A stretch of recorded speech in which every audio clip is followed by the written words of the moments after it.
Hey there, podcasting badasses. It's your host, Sober Steve, the podcast guy. Welcome to another episode of Podcasting Badass. This week, we're going to be jumping right in as I talk about the 5 different zones of podcasting, the symptoms of where you might be able to find yourself in each stage, and tips to get to the next level from there. So let's jump right in. The first stage that I find most of my clients at is the pre-launch zone before they've launched their podcast. I got this from my mentor. We call it the Podcrastinating zone because it is when you know or you think you know that you want to launch a podcast, but you haven't done it yet. So signs and symptoms of being a podcrastinator would be that you have pod envy. When you see other people with podcasts, you think it's super cool, you admire them, but you're also a little bit jealous that they're out there doing that thing that you want to do, and they're doing it already, and it seems like they're killing it and you want to be killing it, but you don't know where to start. And one of the reasons why you might not know where to start or haven't launched your podcast yet and might be procrastinating is because you have a bit of a perfectionist complex. I get it. I can relate. I've been there multiple times and I can still get there if I'm consciously trying to remind myself regularly that my listeners love it when I'm myself and I am not a perfect human being. Nor are any of my clients or any podcasters I've ever met out there. We have our lows, we have our strong moments, we have our weak moments, we have our bloopers, and in giant mix of content that we put out there for our listeners, it shows our listeners who we are as humans, and they fall in love with us and our brand and our content and will stay with us no matter what. And that is a beauty of podcasting that you get from this form of medium that you don't get in a lot of other mediums, where you don't have to necessarily strive for perfect each week as long as you're showing up and you're being yourself. And so having to shift that, because so many times we think that everything that we need to do needs to be perfect. I've talked with people who haven't launched yet, but they have a dozen episodes recorded or 20 interviews recorded, and they're just afraid to put the content out there because they're afraid of what people are going to think about it. This is also where you run into tech frustrations, could be another big barrier for you because you've been overwhelmed at the idea and concept of technology, and that the idea of having to buy a microphone and learn these programs or have to find the help to learn these programs or outsource it. The entire roadmap of the technical how-to of podcasting just overwhelms you so much that you've been afraid to even open that book and start diving into looking at what that actually looks like in a step-by-step kind of way. And so it's overwhelming and it's scary. And again, I get it. So many of my clients start off that way, and I have to work with them on getting past that because part of it is using my tools and tips and tricks that I've learned from my years and years of doing this. But part of it is also just realizing that a lot of these tech frustrations and a lot of our desire to be perfect are things that we're just setting on ourselves that are not necessarily rules that exist out in the podcasting world, but rules that we've created for ourselves and how we're supposed to be living our life. And that it necessarily isn't true for podcasting, nor is it necessarily true for living your own life on a day-to-day basis. And so that's a great lesson that I've learned about life through podcasting.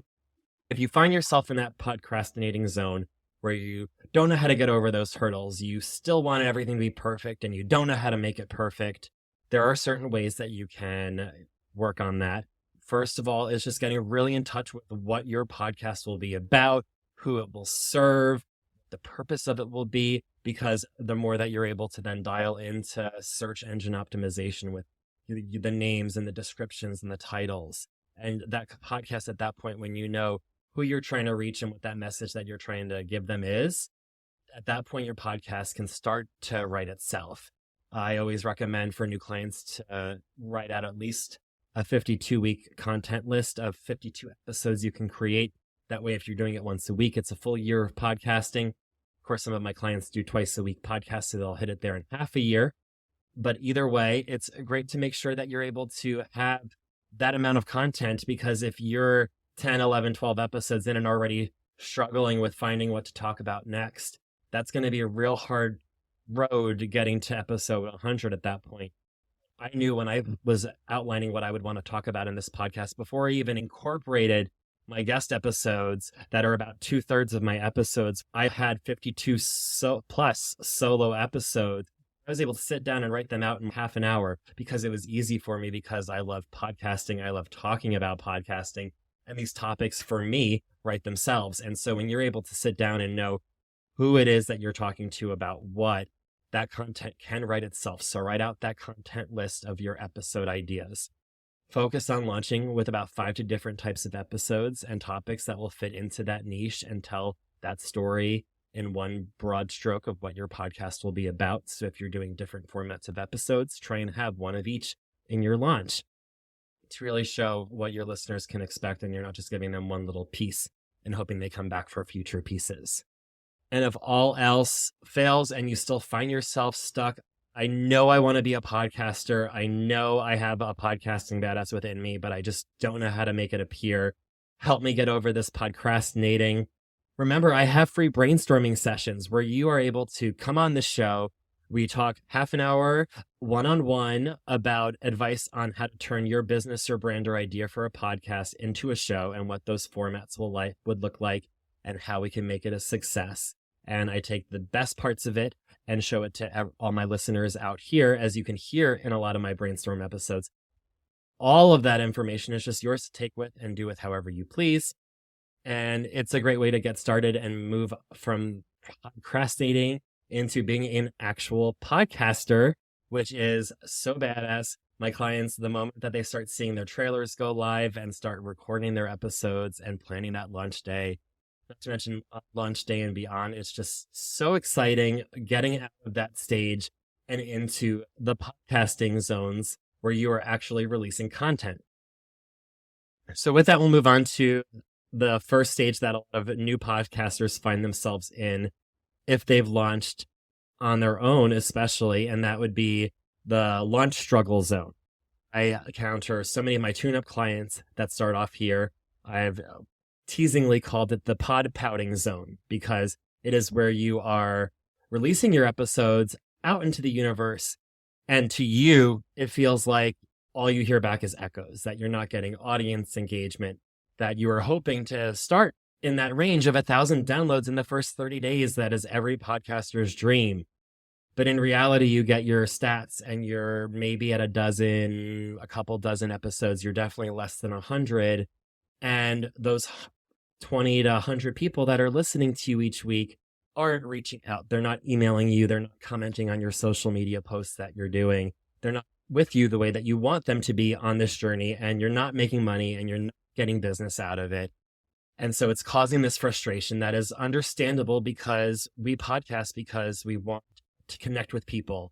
If we wanted to just talk out into a void, we would make an audio diary and then just stop right there and not go through the process of editing it and posting it and sharing it on social media. But we're doing all of that because we have a message we want to share with people. And when we feel like it's not being heard, it can be discouraging. So we find ourselves pod pouting over, I don't know what I'm doing wrong. I believe in my content.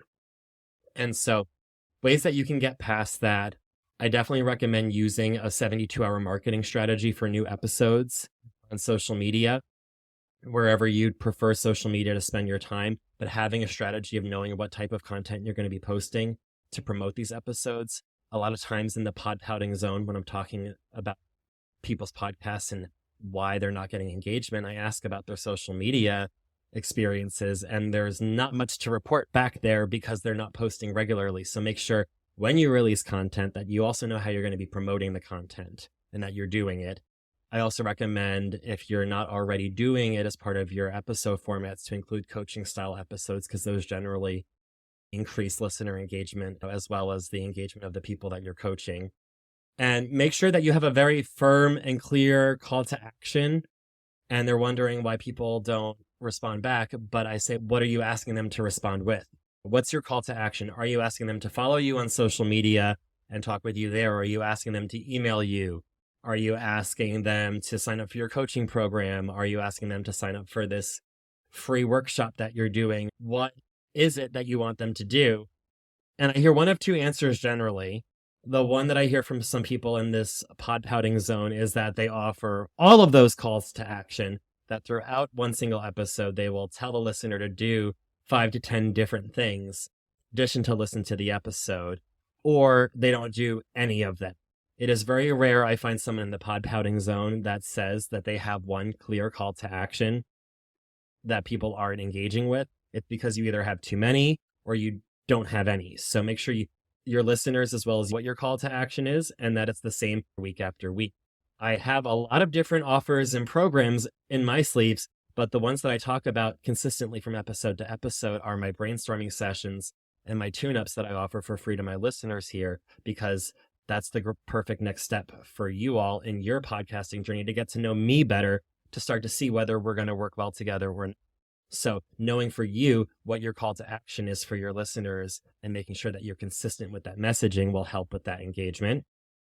And also investing in podcast player apps. There's a lot of times people say that they spend money on Facebook ads or Instagram ads or this ad or this directory or this thing, and they don't see the return on investment. But my clients that invest in podcast player app ads see excellent returns on their investment. So this would be a perfect example of someone in the pod padding zone would really benefit from one of these free tune-ups that I just mentioned. That's when I talk to someone who already has an existing podcast, like my brainstorm episodes, but it's for existing podcasters. And we talk about your pain points are, where you're struggling. And I audit your episodes and podcasts and tell you how you can grow it. And you can take all that feedback and grow it in 5 and 10 times your downloads from there. And I am happy to report that most of the time, if people are listening to these episodes regularly, and definitely if they are my clients, you can skip this pod padding zone. It isn't the natural progression of every single podcaster, but this stage is more of a side effect of what happens when you launch without a clear strategy and plan. My clients almost always skip on past stage 2 and jump right into the momentum building zone, which is what I call pod paddling, because they're really learning how to swim in this current of podcasting. They're getting 100 to maybe 500 downloads per episode in that first month. So they're already in the top 50% of podcasting when it comes to stats. They're getting some income produced, but it's inconsistently. Maybe it's one client once in a blue moon, or they have a small Patreon community that's just paying the podcasting dues and fees from your different apps and programs. But you're getting some income, but it's not the income that you were dreaming of when you started the podcast. Your content flow is consistent. You are releasing your episodes regularly. Most people can't get to 100 or more downloads in those first 30 days if they're not being regular with their content. So that content flow is consistent and their social media is consistent.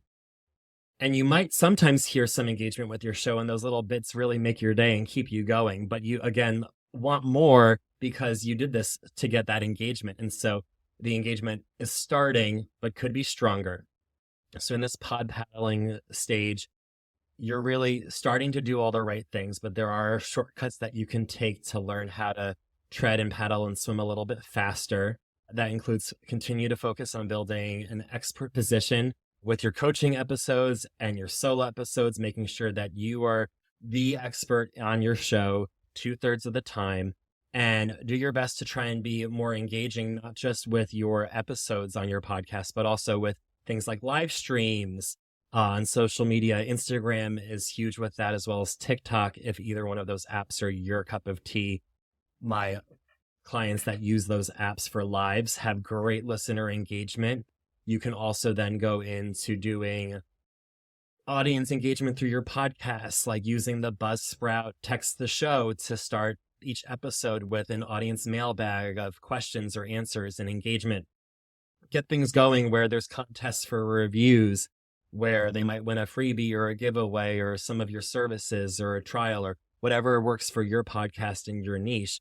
But do these things that will get people to be engaging with your content, both with your podcast and your social media, that really make them feel like they're part of the show and contributing to this community that you're building. If you are using this to build your revenue, which most of my clients are, is to simplify your offers down to 1 or 2 and consider raising your prices. This is the point where you've started to get some engagement and people are asking you about your offers, and you're getting a client here or a client there. But because they're so few and far between, these clients can tend to make special requests. Can I have this little thing where it's a little bit different instead? And my clients, my podcasters say, I said yes to that person. Next thing I knew, my 1 or 2 offers that I had grew into 5 or 6 or 10 offers. Just like how back when you were in the pod pouting zone potentially, and you had to make sure that you had that one clear call to action, in the pod paddling zone, you need to make sure that if you're making offers to your clients who listen to your podcast or your listeners, that you're having the 1 or 2 offers that you're able to have so you don't get that overwhelmed. And consider raising your prices, because with this experience that you've been building, you do have that experience to be able to raise it and create that value in your program that you're offering these people because it works. And keep on investing back into your podcast, not only with ads, but with other growth strategies. And sign up for a tune-up if you haven't already. It's excellent if you're past pod pouting zone and you don't need me to help you cover the basics. That makes it even more exciting for me, because when we meet for your tune-up and you already have your vision and your social media, everything, like all the basics already covered, that's when we can really get into the nitty-gritty of these creative and unique ways to really start growing your show in a way that's unique to you and your audience, that's going to wow people, because this is where you really need to start working on making your show unique and standing out against the crowd, because that's what's going to get you from the pod paddling zone into the next zone, stage 4, the pod powering zone, because this is when your business is really gaining traction. You are getting anywhere from 500 to just under 1,000 downloads per episode, and you're creating meaningful but inconsistent income. So you're getting more clients than in the pod paddling zone. Bills are starting to get paid. You're not having to worry every night about where that next meal will come from or what your partner might say about your podcasting journey or your business journey. You're not worried about that necessarily, but you're not going to be retiring on your podcasting and business income that you're making right now. There's room to grow still, and we can help do that together. You're also having this consistent content flow, not only with your podcast, but with your social media. Your audience knows who you are because you've been engaging with these people consistently through social media, as well as through whatever offers and contests and mailbags that you're doing with your show and your Patreon community potentially, or wherever you're connecting with your people. You're connecting so regularly that you've built this entire community around you that's helping you pod power through the next stage. And so ways that you can continue to work on that is to build your expert positioning, not only making sure that you're doing this on your show every single week, because at this point, let's face it, if you are getting this many downloads and getting that much of a conversion, your audience knows you very well. But make sure that you're also being on other podcasts and doing social media on other platforms. Make sure that you're guesting on other podcasts, and not just the podcasts that come to you saying, hey, we love you so much, come on our show, but go looking for podcasts that are bigger than yours, that have larger audiences, knowing that you have something unique and special to offer them, and get landed on those shows in the top 200 that are going to launch you into the top 200 as well. And then from there, it's just sky's the limit with podcasting. So you want to make sure that expert positioning isn't just on your show, but everywhere, and that you're engaging more with these live streams and Q&As. And you're, again, just simplifying these offers as you're building your brand and your business more, because your one-on-one time is becoming more and more valuable. So if you are at your capacity of one-on-one clients at this point, and your podcasting feels like you're at a cap out and you can't take on any new clients, that's when you need to start also being like, all right, how can I take these offers that I have right now that have a lot of one-on-one time and scale it back to something where I'm able to do something else and be able to offer group classes, group programs, workshops, videos of me doing what I do best that they can access instead. You want to make sure that your time is being spent meaningfully so that you can really graduate onto the final phase of podcasting, the podcasting phase that everyone always dreams about. And the final way to do that is also be constantly reinvesting in podcast growth. You got to spend money to make money. So at this point, if you don't already have a podcasting mentor or a podcasting community, hive mind of some sort that you're using to help you grow and push yourself to get onto the next level, you need to be finding that. Getting these ad strategies going where you know exactly where your podcasting dollars are coming in, where they're going out. More is coming in than that's going out, which is nice, but that going out into advertising never stops, because that's what feeds that wheel that's going to keep your business and brand growing as your podcast continues. So make sure that you are continuing to reinvest in your podcast growth. If you are a coach or a service provider who offers a product or an offer, we already talked about simplifying your offers that you're offering on your podcast. You also want to make sure that if you're doing any sort of business where you're offering a one-on-one time with these clients, if you find yourself getting to the point where your one-on-one time is maxing out, figuring out how you can adjust that so that you do more group work or online video tutorials and that you're able to shift it so that as your business is growing and expanding and your schedule is filling up, that you're able to readjust that schedule and shift your offers around to make sure that your time is being spent in the best way possible. And that oftentimes includes switching those offers around a little bit, tweaking them and raising prices, and continuing to reinvest in your podcast growth. Keep that wheel of advertising to new listeners, to clients, taking those clients and reinvesting some of that revenue back into ads, and keep that wheel turning. Never let it stop, because the moment that you stop, the wheels slow down. And then people are like, why did my downloads stop? And I'm like, how's your advertising going? They're like, I was getting 500, 600 downloads a week, so I stopped. And I'm like, what happened after you stopped? The downloads slowed down. You want to keep on doing that if you want those results to continue. So keep that going as you're making more money, spend more money in those ads.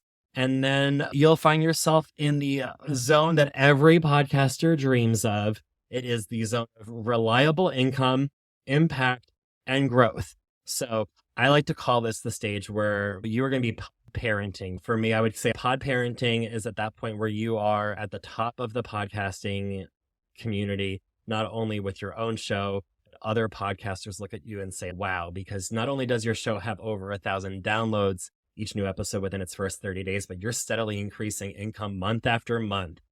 Not only are you not having to worry about where the bills are being paid, but you're paying off debt and making investments into your future, and you're doing grown-up shit that you never thought you'd be able to do with money that's coming from your business, and the business is growing because of your podcast, or your podcast has become your business, or wherever that little Ouroboros of podcasting to business to revenue to growth works for you, the way that you're building your podcast and your brand.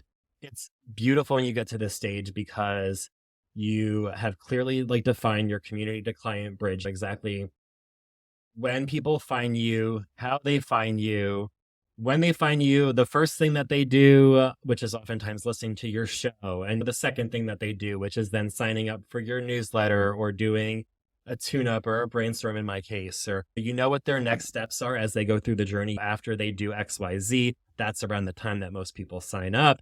And then once they graduate from this program or do this, then this is the next stage that they go on to. And you have this client journey that you have very clearly defined, and it's working and building itself. You're having a lot of fun while doing it, because this all feels very natural. If you're into the Japanese concept of ikigai, it's very much that, where you are knowing that your podcast is helping people and it's making you money and it's helping people make money or changing their life. However, your podcast is designed to change lives. You're changing lives while living out the life that you were destined to have, while being able to support yourself and your loved ones. It's this perfect blend of a harmony of life that we all dream for with podcasting. And the best thing that you can do to keep it forward. And at that point, your business and brand feel so dialed into who you are and who you're meant to be working with. This whole symphony of podcasting has built up this foundation of a life for you that's going to continue on building itself. And you know that because you're not going to stop anytime soon. At that point, it's about being a parent and paying it forward. Not only do you want to continue serving your ideal listeners, but you want to make sure you avoid chasing shiny objects that take away time from what's working. This is when you get so big and so amazing that these huge opportunities will start presenting itself.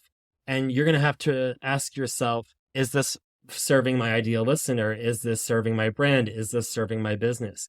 Is this ad read that I'm going to be doing right for my listeners? Is this side project going to take away time and energy from working with my clients? You're going to have these things that are going to be very shiny and very sparkly and very appealing that you're going to have to make sure that you sometimes avoid, because they're not serving the greater good. And as things change, as your availability and time change, as you learn new programs, there's no harm in a little thoughtful experimenting at times without chasing shiny objects, if it's all in the name of serving your listeners and your main goals as a podcasting badass better.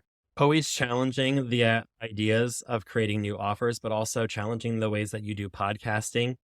Podcasting is growing so much that every year there's a new app or a new way that these programs that you might already have, these new functions and features, especially with AI right now, where you can do new things. And if you're not taking the time when your app has a new update and releases a new feature to learn how that feature can help you, you won't learn how it can help you. So even at this point, even though you're kicking ass and taking names every week on your show, don't stop learning new things. Keep connected, paying it forward, and being able to help other podcasters as they're getting started and being involved in community groups where you're able to share your experience and paying it forward is a great way to give back. And be mindful of that work-life balance and reverse FOMO as well. At this point, you might be so invested in how your business is growing that it's hard for you to take time for yourself. So make sure you continue to do that. But also you might start being like, I remember when I had more time for this or more time for that. That's a sign that you need to take that time, because guess what? You can, and you should keep connected and keep that balance, keep that wheel going, and you'll be pod parenting through the next decade as a podcasting badass. I'm sure you can.